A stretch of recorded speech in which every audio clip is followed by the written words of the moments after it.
자, 반갑습니다. 분더입니다. 양평에서 10년째 시골살이를 실천을 하고 있는 40대 디지털 노마드를 실천하고 있고 시골살이를 실천하고 있는 유튜버 분더입니다. 반갑습니다. 이 채널뿐만이 아니라 다른 채널 여러 개 운영을 하고 있고요. 상업 영상 같은 것도 때때로 진행을 하고 있습니다. 어쩌다 보니 시골에 왔고 어쩌다 보니 디지털 노마드를 해야지 되고 어쩌다 보니 유튜브를 선택을 하게 되었습니다. 저처럼 생각하시는 분들 아마 꽤 많으실 걸로 생각하는데요. 시골살이도 만만치 않고 여기 와서 혼자 이렇게 사는 것도 만만치 않은 일입니다. 지난 시간부터 양평에 살면서 느낀 점들 쭉 연재를 했고 그냥 40대가 되어서 느낄 수 있는 어떤 살면서 느낀 점들 지금 또 연재를 하고 있습니다.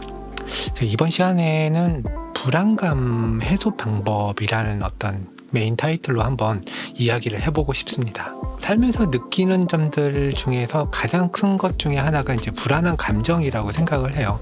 어떤 트라우마, 어떤 안 좋은 기억들, 이런 것들로부터 자꾸 안 좋은 기억들이 생겨나고 지병처럼 따라다니는 어떤 불안감, 불안증, 이런 것들이 살면서 굉장히 큰 부분을 차지하지 않나 이런 생각을 좀 해봤습니다. 그래서 이번 시간에는 이 불안감에 대해서, 불안한 감정에 대해서 어떻게 해소를 하고 어떻게 대처를 해야지 되나, 무엇이 정답이고 어떠한 의미가 있을까, 이런 것들에 대해서 한번 이야기를 해보려고 합니다. 불안감이라고 하면 일단 불안한 감정을 이야기하는 거죠.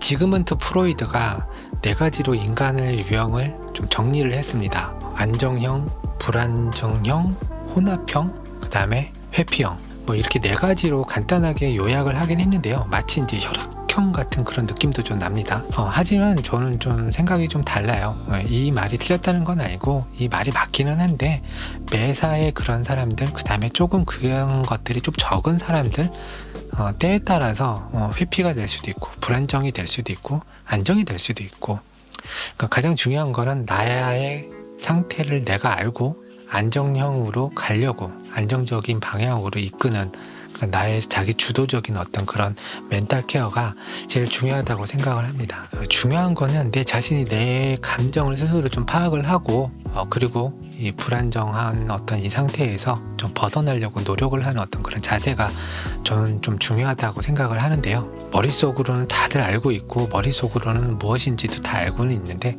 사실 현실에서는 그것들이 제대로 이행이 되는 경우가 그렇게 많지는 않습니다. 이러한 이유들로 나는 실수를 할 수도 있고 실패를 할 수도 있고 때로는 좋게 보면 성공을 할 수도 있는 것이죠. 불안한 감정이 생길 때, 불안한 상태가 됐을 때 여러분들은 어떻게 행동을 하시나요? 여러분들은 그걸 인지를 하고 그걸 내가 스스로 좀 챙겨봐야겠다라는 생각을 하나요? 아니면은 내가 불안하니까 누군가가 와서 나의 불안한 감정을 좀 해소시켜 주길 바라고 있는 건가요? 저는 이제 전자 쪽에 속합니다. 왜냐면은 누가 그렇게 해줄 사람이 없습니다. 흔히 이제 배우자가 있으면은 이제 배우자가 서로 좀 보듬어주고 케어해주고 상대방이 좀 힘들어할 때 좀 따뜻한 말이라도 한번 해주고 반대의 경우도 있겠죠. 서로가 어떤 케어를 해주는 그 입장에서 본다 그러면은 저는 제 자신을 스스로 케어를 해야지 되는 입장입니다. 그리고 한 번쯤은 이런 생각을 좀 해봤어요. 이 불안한 감정을 없애기 위해서, 해소하기 위해서 타인에게 의존하는 사람이 있고 저처럼 스스로 해결하는 사람이 있는데 이 시골 바닥에 혼자 덩그러니 와서 사는데 누구한테 어떻게 의지를 해야지 되고 누구와 이러한 것들을 좀 나누어야지 되는지 그런 부분에서 좀 막막하기도 했습니다. 저처럼 이렇게 시골에 와서 혼자 사는 거, 저는 이제 사실상 혼자라기보다는 어머니를 모시고 사는데 저같이 와서 이제 사는 사람들, 스스로 케어가 가능한 사람들이 몇이나 있을까?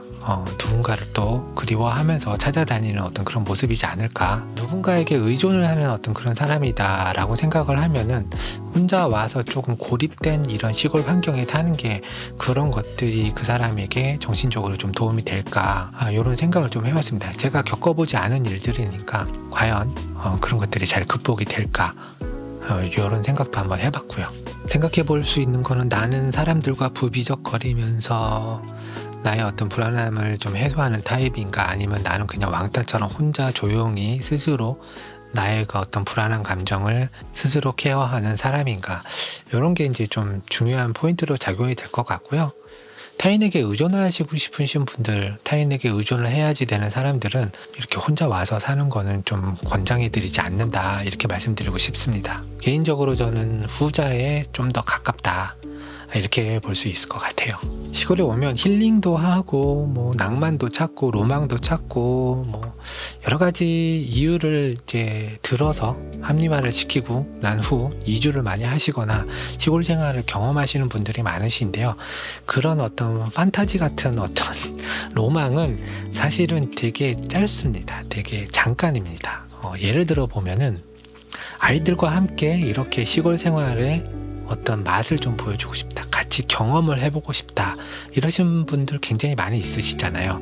근데 과연 그렇게 할 수 있는 시간이 얼마나 될까요? 따지고 보면 유아기 때는 조금 불가능하고 유치원 이상 혹은 초등학교까지는 가능할 텐데, 제 생각에 우리 조카들을 생각을 해본다 그러면 초등학교 3학년에서 4학년까지만 되면은 끝납니다. 초등학교 1, 2, 3, 4, 그 다음에 유치원 하나, 둘, 셋, 한 길어야 5년, 요 정도. 이 짧은 시간에 많은 것들을 해야 되겠죠. 영원한 건 없다 그러고, 그 이상 되면은 아이들이 더 바빠서 만나주지도 못하고 학원 가기 바쁘고 자기네 이제 사회 활동을 이제 시작하는 나이이기 때문에, 물론 학생이긴 하지만 굉장히 바쁘게 보내는 애들 데리고 여기에 온다, 요거는 좀 불가능할 것 같고, 안 그러면은 애들 다 떠나 보내고 대학교 보내고 난 후에 나 자신을 찾기 위해서 오시는 분들, 이렇게 이제 두 가지 정도로 볼 수 있겠죠. 어쨌든 시골에 오면은 가장 먼저 변하는 것이 취침 시간입니다. 취침 시간이 굉장히 늦은 밤에 잠을 자거나 했던 사람들도 여기에 오면은 굉장히 그 취침 시간이 당겨집니다.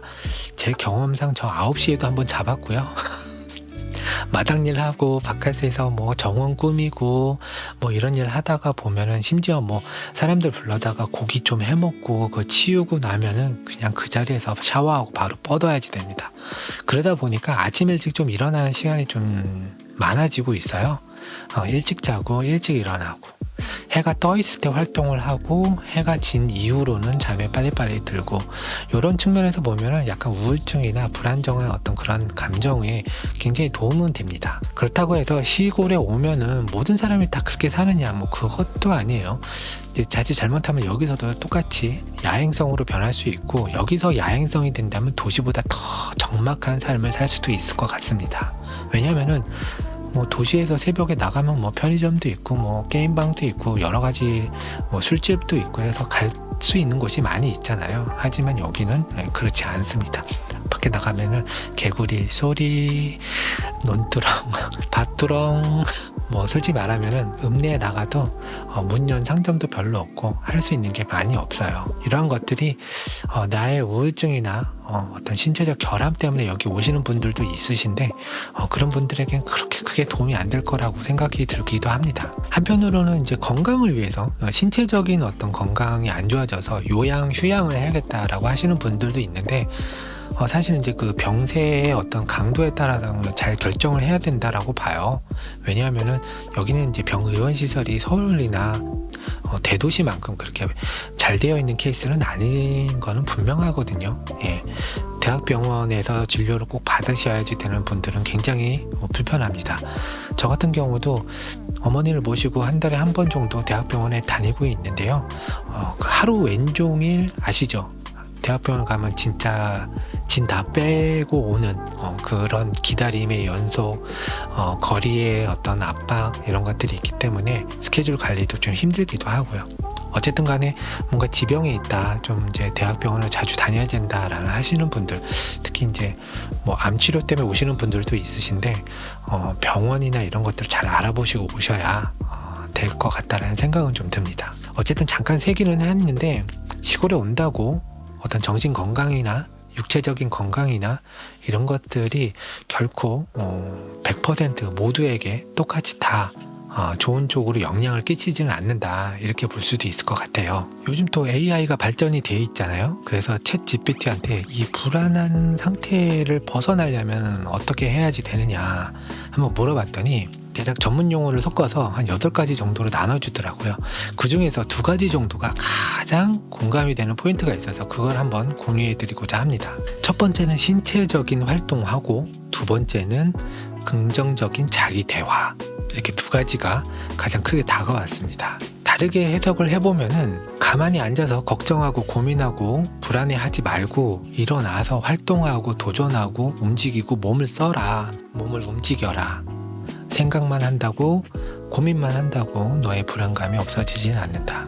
실제로 움직여보고, 아니면은 운동을 한다든지 어딜 갔다 온다든지 마당에 나가서 풀을 뽑는다든지 가서 나무를 썬다든지 다리를 움직여서 걸어 다닌다든지 뭔가 신체적으로 좀 노동이 좀 필요하다, 육체적인 활동이 필요하다, 이런 이야기 같고요. 그리고 오늘도 할 수 있으니 열심히 해보자, 힘내서 다시 한번 도전해보자, 나는 괜찮아질 거다, 이런 이제 자기 스스로 하는 말을 열심히 하라고 합니다. 그냥 뭐 펜싱 선수도 뭐 할 수 있다 이렇게 자기 이제 최면을 걸어서 굉장히 집중력을 발휘해서 금메달을 따낸 모습 우리 전 국민이 다 봤잖아요. 그런 것처럼 스스로도 계속 되뇌이는 어떤 그런 말들이 좀 필요한 것 같습니다. 속으로 하는 말보다 직접 내가 들을 수 있게 누군가가 나에게 해주면 고맙긴 하겠죠. 하지만 그것보다도 그거를 배배 꽈서 그 사람을 괴롭혀갖고 그 얘기를 드러내는 뭐 그런 것보다는 나 스스로가 나 자신한테 괜찮으니까 다시 한번 해봐, 걱정하지 말고 조금만 기다리면 좋은 소식이 있을 거야, 이런 식으로 조금 케어를 하는 게 가장 좋겠다, 케어를 해라, 이렇게 이야기를 하고 있습니다. 이 2 부분이 가장 공감이 돼 있어요. 실질적으로 저도 이렇게 하고 있고요. 사실 저도 저는 불안감이 올라올 때 이 불안감을 어떻게 해소하지 이렇게 고민하는 게 아니라 불안감이 올라오거나 걱정되는 일들이 생겼을 때 혼자서 되뇌이고 계속 혼잣말하고 혹은 상대방에게 괜찮다, 다시 해보면 괜찮다, 뭐 다시 할 수 있다, 다시 한 번 더 해보자, 뭐 해보는 거지 뭐, 그리고 걱정하지 말고 열심히 하자, 이런 식으로 계속 이야기를 하고 있습니다. 그리고 사실 몸이 쉴 수 있는 틈은 없습니다. 시골에 와서 몸이 쉰다, 그럼 아마 집마당이 개판이 되고 집마당에 강아지똥 수북히 쌓이고 뭐 하다못해 쓰레기도 분리배출해야지 되는 어려움도 있는데 그러고 있을 시간은 없어요. 계속해서 몸을 움직이는 거는 지금까지 계속 하고는 있습니다. 자, 여러분들은 불안한 감정이 들 때 어떻게 해결을 하시고 어떤 걱정을 있으신가요? 시골에 온다고 뭐 그런 걱정들, 그런 불안한 마음들 그냥 자연적으로 치유가 되거나 하지는 않는 것 같아요.